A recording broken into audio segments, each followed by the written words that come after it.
1945, one being the Rwandan Genocide in 1994, the other, Nelson Mandela, being the first freely elected leader of South Africa, and Jomo Kenyatta, who was the first president of Kenya, and also Kwame Nkrumah, and some of the issues after decolonization. So after World War II, in 1945, after that ended, many countries in Africa fought for their independence from European countries that controlled them. And there are two leaders who the test will focus on. One is Jomo Kenyatta, and he gained independence for Kenya. And the other is Kwame Nkrumah, and he gained independence for Ghana. Both of these leaders are going to show the world that, yes, independence is possible in former colonies.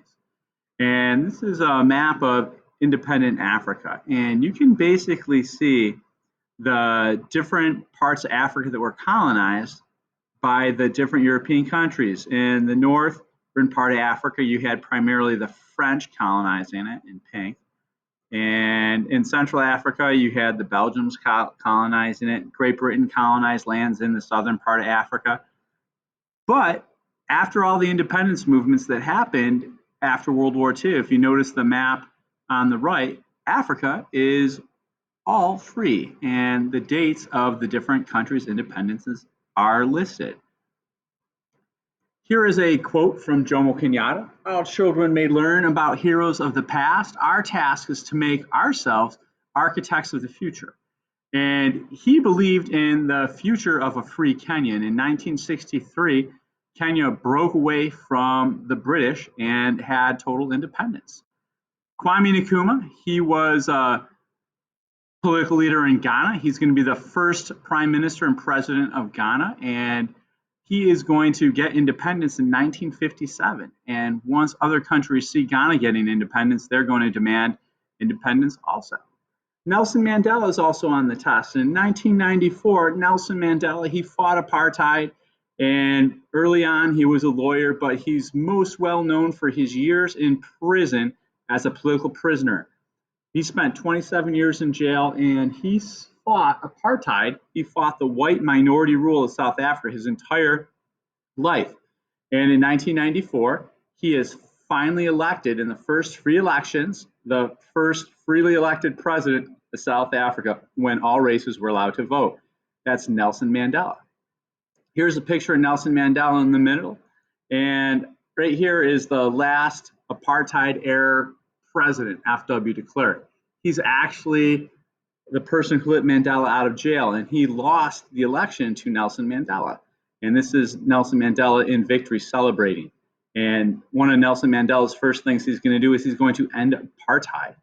Now, one thing you need to know is the genocide in Rwanda. Now, Rwanda was a country that in 1994, there was two groups that started a genocide, and it's going to be one of the deadliest genocides in history. The Hutu majority is going to attack the Tutsi minority. And in about 3 months, 800,000 people were killed. Over 1 million people are going to be killed in a short time. It's going to be deadlier than any other genocide in a shorter amount of time. And the Tutsis and Hutus basically fought against each other in a civil war. And there's lasting effects today about the Rwandan genocide. In this photograph, so many people were killed, they were just buried in mass graves. And this is the reality of the Rwandan genocide. Bodies are still found today in different parts of Africa, and sometimes you'll see whole families that were killed, just left to die right on the side of the road or in the forest. Some people, when they were captured by another group, they weren't killed, they were horribly disfigured. This person had machete cuts on the side of his face, and it was basically done as a warning to warn people to leave that part of Africa or face death.